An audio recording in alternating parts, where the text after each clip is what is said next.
Ja, han har spelat på platser som Madrid, San Diego, Los Angeles, San Francisco och Tokyo. Men hans mest storslagna och minnesvärda show gjordes faktiskt hemma i Piteå i Studio Acousticum hösten 2018. Och därför släpper han idag både en konsertfilm och ett livealbum från just den där spelningen. Jag pratar om artisten David Myhr från Piteå som jag nu hälsar välkommen till P4 Norrbotten. Tusen tack. Ja, vad var det som var speciellt med den där spelningen i november 2018? Ja, men alltså när jag säger storslaget då får man ju alltid sätta det i relation till vad jag brukar göra annars. Och ibland så, eller rätt ofta rättare sagt, så finns det ju inte budget att flyga med ett helt band till andra länder, så att när jag sitter i Osaka och spelar David Myhr-låtar, då sitter jag med min akustiska gitarr på en liten klubb. Och på andra gånger kanske jag har satt ihop tillfälliga kompad. Men just det som var speciellt här var att här fanns liksom ett fullt utbyggt kompband med några av landets bästa musiker i en perfekt arena det är Black Box på Studio Acousticum, fantastiskt ljud och så vidare, och ljud och ljus, bra kompband. Jag kunde hålla på rätt länge, så att jag kunde spela låtar från även mitt gamla band Mary Maker. Så ja, det var som att stjärnorna stod rätt den kvällen, och det liksom fick till det, om man säger. Mm. Och av en slump så stod det kameror uppställda och sådär, så att det blev en film också. Ja, precis. Nej, men jag kände att det här måste ju fångas, eftersom det inte alltid man får ihop det på det viset. Ja, du kallar det här då för Made in Piteå. Jag gissar att det är en hyllning då till din hemkommun. För just nu så sitter du med här från en studio i Stockholm. Ja, jag lämnade ju Piteå 1994 efter 24 år där, mina 24 första. Nu har det gått 24 och lite till sen dess, och jag har bott i Stockholm sen dess. Men jag har kvar jobbet i Piteå, familjens sommarstuga i Piteå, och en stor del av hjärtat finns kvar för Piteå. Så att jag tyckte det var, ja, jag letade en titel, ett livealbum. Det är enda gången i livet jag släpper ett livealbum. Vad ska det heta? David Myhr live? Det kändes tråkigt. Men ja, Piteå, det gjordes ju där. Jag gjorde där. Det kändes som att det kunde bli en rolig titel. Made in Piteå. Ja, hur mycket Piteå är det i dig fortfarande? Du var inne där på att du har kvar mycket av hjärtat. Ja, jag vet inte om det går att mäta i procent, men det är väl som för alla. Försöka. Ja, precis. Nej, men det är nog säkert 46% Piteå kvar i mig. Inte mer ändå. Nej, jag är en global medborgare. Nej, det är säkert mer. Man blir ju väldigt färgad av var man kommer ifrån. Men det här livealbumet och konsertfilmen då, du berättade ju om att det var bra ljud, bra musiker och bra längd och sådär då. Men vad kan man vänta sig om man sätter igång och lyssnar på det? Ja, alltså jag önskar jag kunde utlova go-go-dansare och pyrotekniska effekter och jonglörer och annat. Men det är helt enkelt en popkonsert med förhoppningsvis bra låtar och energi.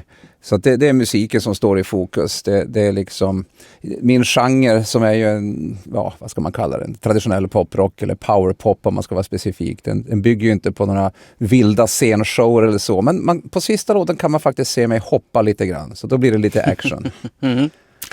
Men ja, du har turnerat runt i Sverige och världen då med din musik. En del filmmusik har du blivit också genom åren.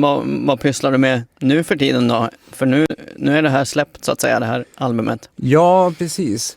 Alltså turnerat runt, för det första, det låter ju som att jag kuskar runt, land och rike runt, spelning efter spelning. Men det är väl snarare så att när jag har släppt en skiva så gör jag några punktinsatser.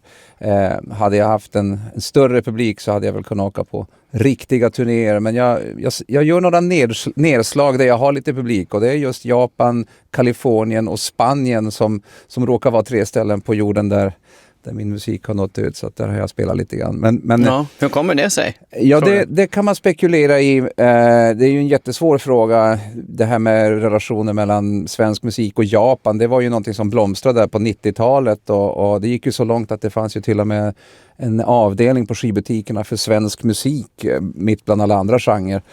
Så man kunde hitta liksom Monica Zetterlund på en skivbutik i Tokyo.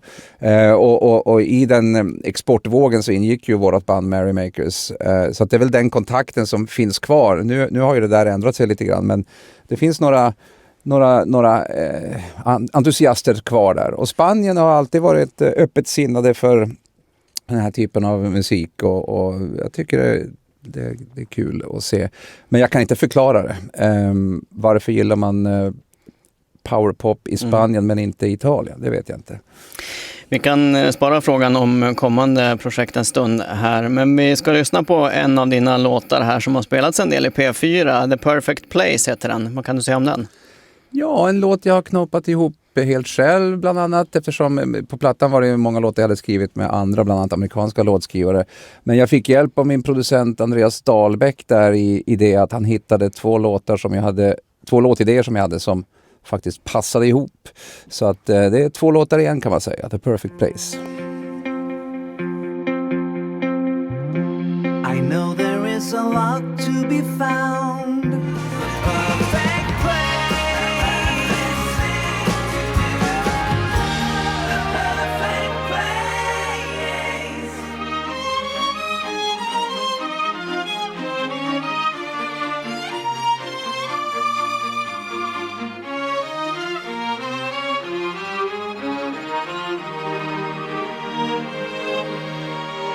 David Myhr med The Perfect Place, och David finns med från en studio i Stockholm. Ja, är det en typisk David Myhr-låt det där, eller? Ja, men det tror jag man kan säga. Folk brukar säga att det låter som Beatles och ibland blir man lite trött på det för att man undrar vilken låt menar du? Fast här kan jag liksom förstå att det är de fallande basgångarna, det är harmoniken, det är körerna, så att det är väl ingenting jag hymlar med. Det kan ju inte vara dåligt att få att det låter som Beatles i ansiktet. I min värld så är det väl ändå ett ganska fint omdöme. Och jag glömde säga det också naturligtvis att The Perfect Place handlar ju naturligtvis om Piteå. Jag förstod nästan det, att det inte var Tokyo eller San Diego. Nej. Ja, du släpper ju ditt livealbum och en konsertfilm dessutom idag, Made in Piteå. Men vi var ju inne på framtiden då, vad du sysslar med idag. Det kanske inte blir så mycket turnéer då med tanke på, eller ja, spelningar utomlands i alla fall då, med tanke på coronapandemin. Vad gör du idag? Nej, vad jag gör idag är ju att jag har blivit förstagångsförälder och tillbringar dagarna rullandes en barnvagn med lilla Alma och dricker latte. Så jag är lattepappa kan man säga.